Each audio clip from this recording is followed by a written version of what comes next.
I'd like to present Dr. Tang, who's going to be discussing improving the quality of life for the elderly with cognitive impairment.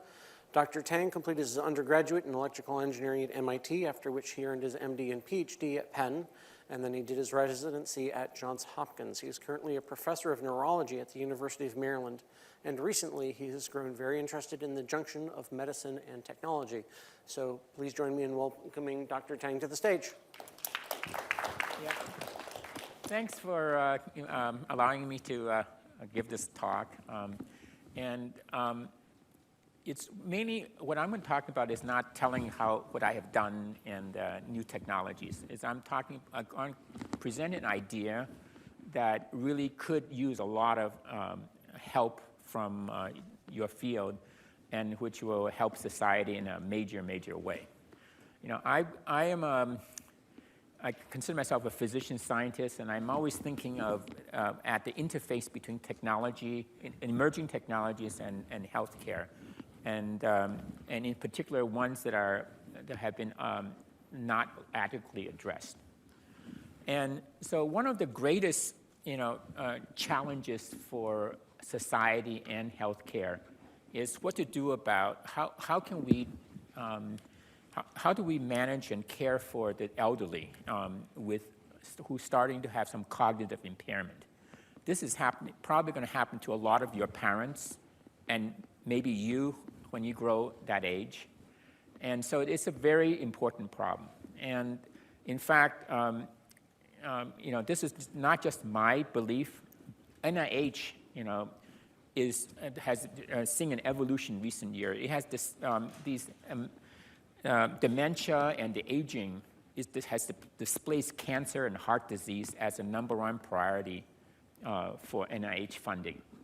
I mention this because I'm looking for collaborators, and to know that if you apply for a grant that deals with dementia, your funding probability is like 30 percentile, while any other topic NIH is like 10 percentile. So this is the degree in which money is being poured into this field, but most of that money has been gone into developing, trying to cure dementia. Okay, and what's frustrating is that a lot of the experts in dementia says we actually have ways that's not pharmaceutical that can slow down dementia, but I guess not sexy enough. We want a drug that will stop Alzheimer's, which is very, very long down the road. Yes, they are FDA-approved drugs, but they have problems, and their benefit is small. There are things that we can do right now that has a major impact how to slow down the progression, and also help the quality of life for the elderly. And this deals with the use of. I believe we can use technology to do this. And the problem with the caring of the elderly, is really it's a large part to how society has changed over the years. And there's two major reasons. Okay, one is we're getting older, and people live to their 80s and 90s, and dementia is something that insidious that increases age. So we have an exponentially increasing number of patients who will need help. Help. And the second is that society has changed in where families no longer live together. Intergenerational families, they live separately. When your parents live alone, and when they show cognitive impairment, they end up in a nursing home. Okay, and if you go to a nursing home and go to a lot of elderly, you see tons of elderly patients just sitting motionless in front of a TV hours and hours and hours every day. And that is a kind of situation in which you can accelerate your dementia. The brain needs stimulation, and when you don't have stimulation, it actually the cognitive function gets worse. And these people are about 50% of nursing home patients with some cognitive harm. They're experiencing depression, and they're often very lonely. They're so depressed that they become apathetic. So that's motivation for this project, okay? And so, and the idea is, what I want to do is, can we harness HoloLens in a way that can sort of help solve some of the problem? And HoloLens has, I don't intend HoloLens to solve the problem. I want to use it to augment existing therapies, to make it far more efficient and more effective. Because there is a simple solution. If you're willing to sit with your parent every day, listen to them talk, and talk to them, this problem can be solved. But you can't do that's not feasible. Okay. And so we need, so how can we use technology to augment existing therapy? And one of those therapy is called reminiscent therapy, or memory lane therapy, which has been shown to definitely improve the mood and the affect of the elderly. And the elderly enjoy it. But right now, the way it's done, you need people to, you need somebody to talk to them, and somebody listen to the elderly. And there are other ways that, say, why not just put a computer screen and a mouse and have the elderly just use it? And that is not that effective, okay? The elderly, we need a better interface so that the elderly can use the technology. So,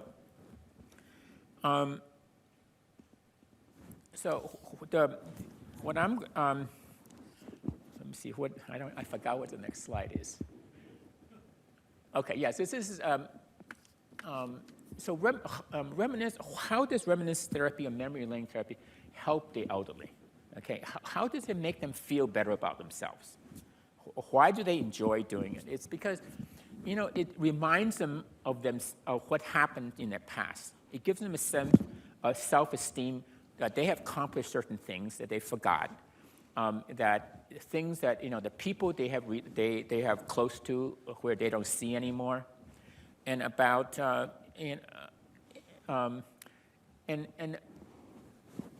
maybe we can use it to, with the HoloLens, we can actually make them maybe promote interaction with their family.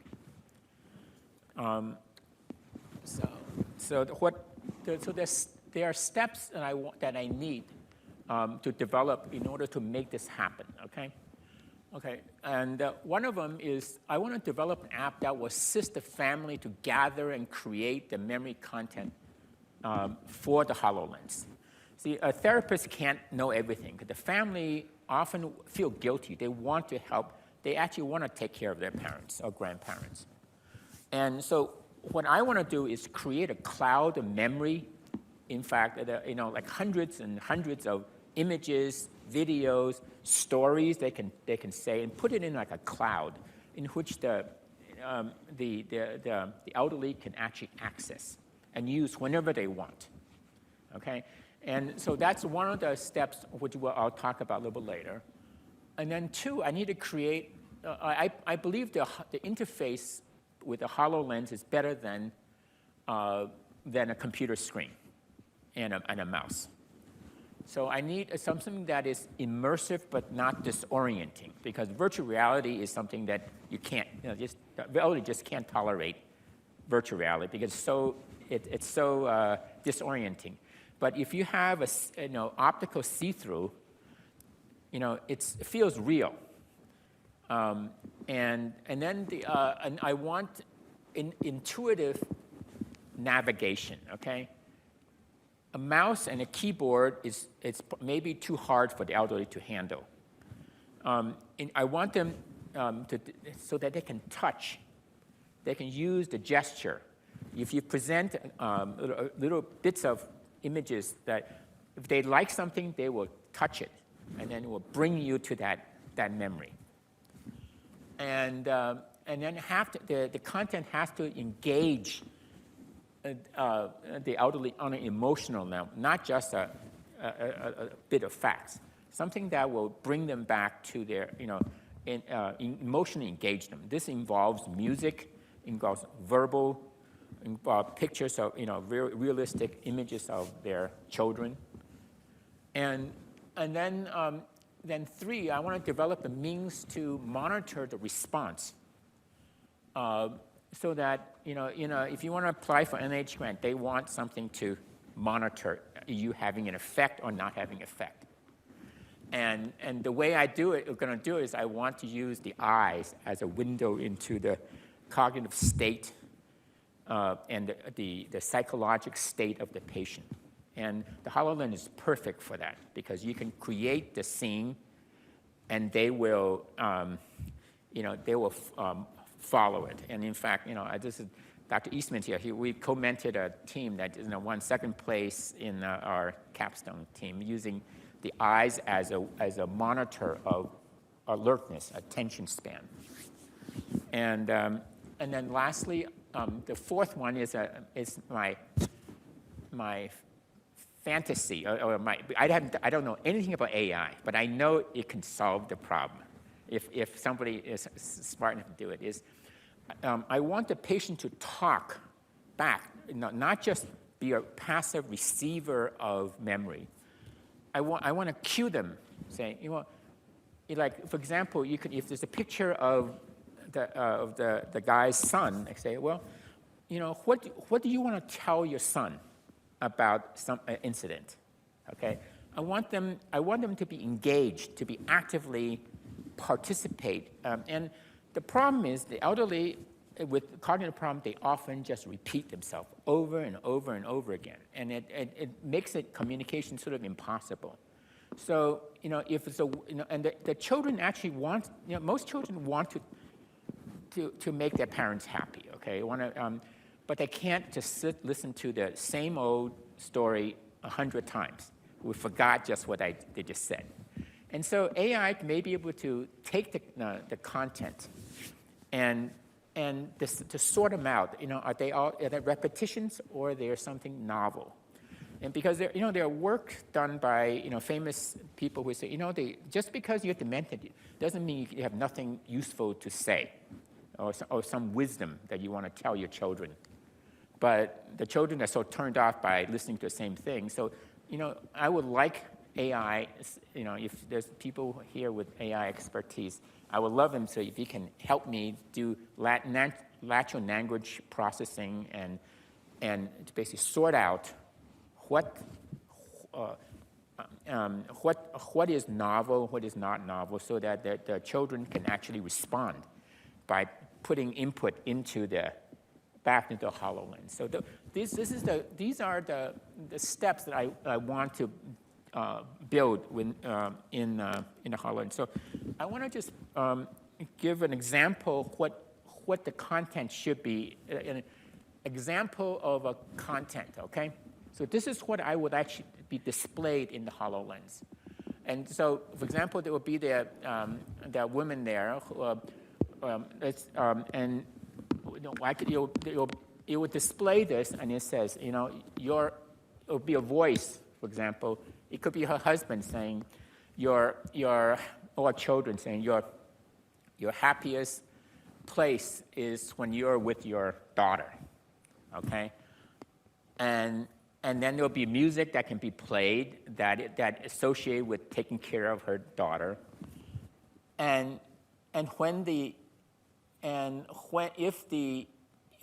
when she sort of has sat there and looked at it for a couple of minutes, maybe an hour, you may want to point to a particular picture that interests her, okay? And then a new set of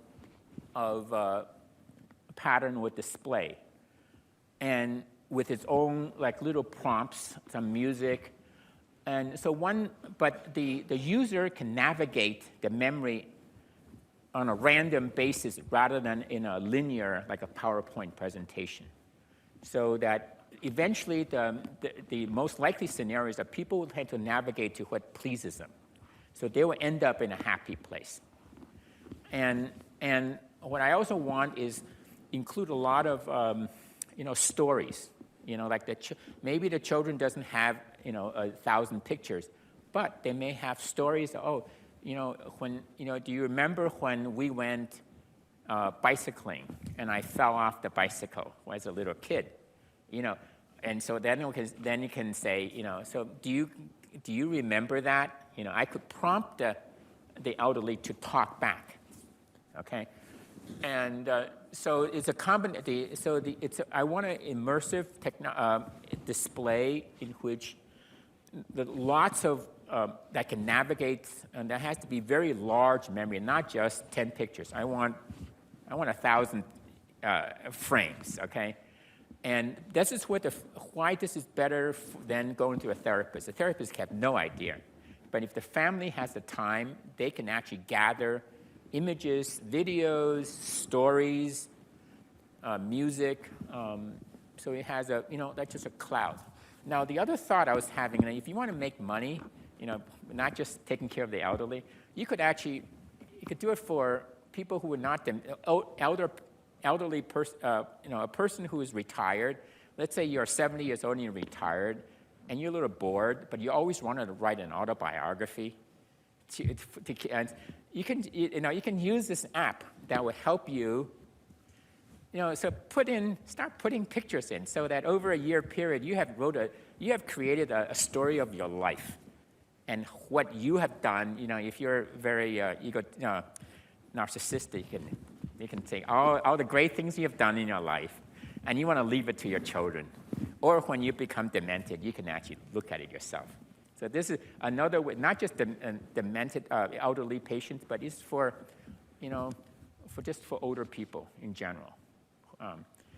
And so now, this is, so what have we done? Okay, one of them is eye tracking. How do we monitor whether what we're doing has an effect on the patient? So, and the way we do it is how can we? So if I was to display, this butterfly, the red is what the eye is tracking, and the blue is a little tail of what it looked at, and this is short little bit. So, and then you could actually analyze that, by you can look at where the target is and what the eyes actually do. So you can measure response time. Like over there, when the object moves suddenly, how quickly can you then follow it, and then how the accuracy, and also you can see where there's an eye blink. Okay, when the Hololens allows you to know when you close the eye.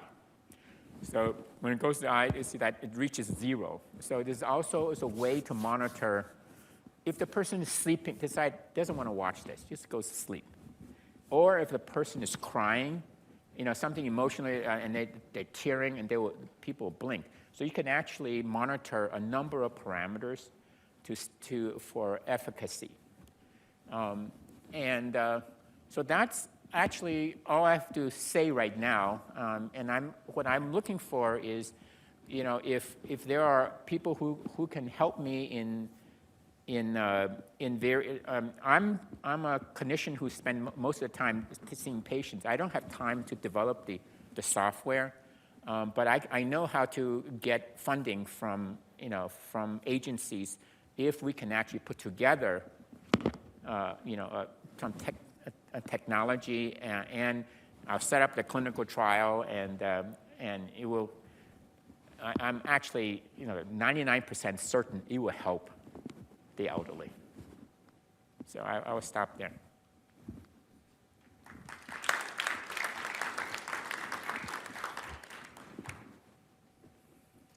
All right. Thank you, Dr. Tang. We have about 10 minutes for questions, so we can get a number of questions in, and we already have folks queued up, so it's great. Cool. Thank you very much.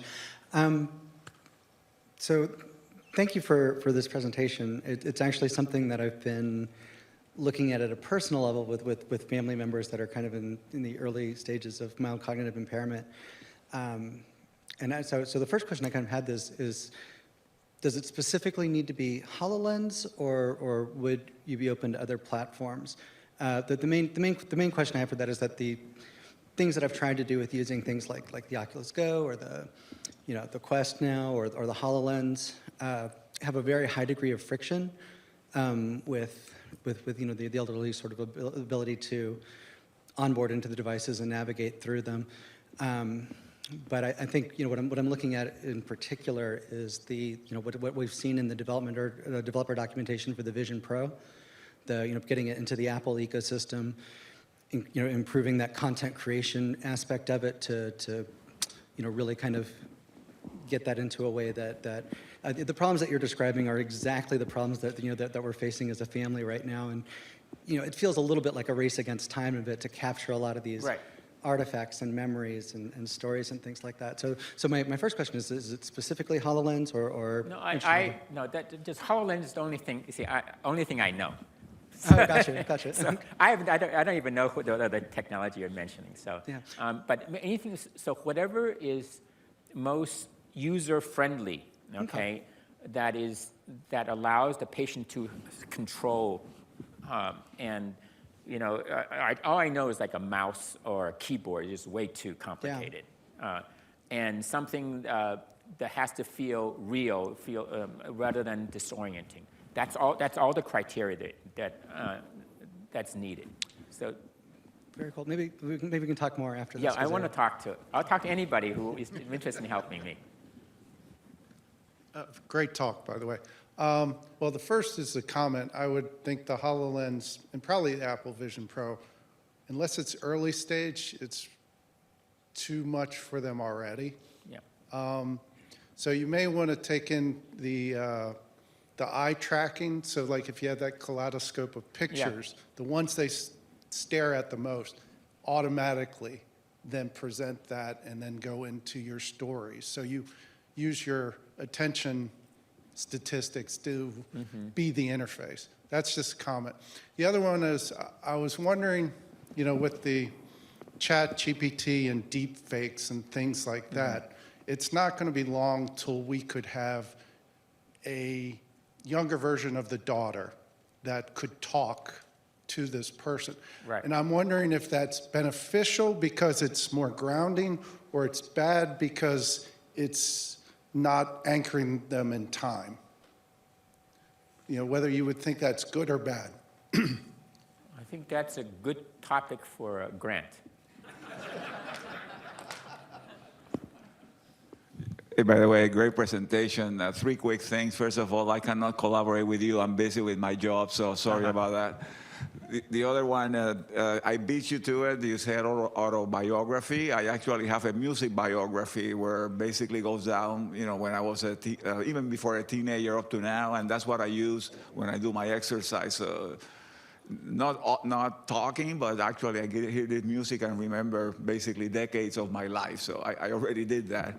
And the third one is self-serving. My youngest daughter is studying art therapy, a master's at GW. Is there a ranking of like the effects of either art therapy, music therapy, reminiscence? What's the? I don't. So in terms of effectiveness, there's a lot of what do you call it? Contentious, okay? But the one that works, that has the greatest impact is music. Okay, music really brings back emotional memory. Okay, and even a person who is demented, I'm sure he will click in very quickly. Just play the music of an event, of a time in your life, and you will go back to that time. Hi there, Mitzi Herrera with Montgomery County. We have a project in which we're working with a local company called Virtual Apprentice. They do pre-apprenticeship training in VR, but they also have something called Health Wellness Retreat VR. And what it basically is it's designed for the MetaQuest, the headsets, and it's basically just an experiential where you're on a beach, you're walking in a Bavarian forest using sort of 360 cameras. We have 9 of the headsets purchased, and the intention is to, in our 5 or 6 senior centers, that we would have like a week where people come and they can try them. We also are working on a couple projects where the Montgomery Parks Department is doing, there's a historic ball field that was for the Negro Leagues, and they're collecting community stories of them. And so we're trying to see if we can marry collecting those memories and putting them into a virtual tour. And so it might be somebody who remembers what it was like when the Negro League players played there. So my question for you is, are you wedded to HoloLens versus doing it, because there's a significant cost difference between the headsets? And then if you'd like to talk more about that, potentially whether you think if you've already got visuals where it's a 360 thing, whether you wanted to put something in there, like I put a butterfly that's in the forest, so while I'm doing this sort of meditative thing, you can also kind of launch some of the things that you're looking to do. I think what you suggested is, they're all things that I think can be done. Okay, I don't have any particular, like I answered the previous questioner. I'm not wedded to any particular technology. Just something that that will allow the person to be able to interact in a easy way, and yet it feels very real. Okay, all right.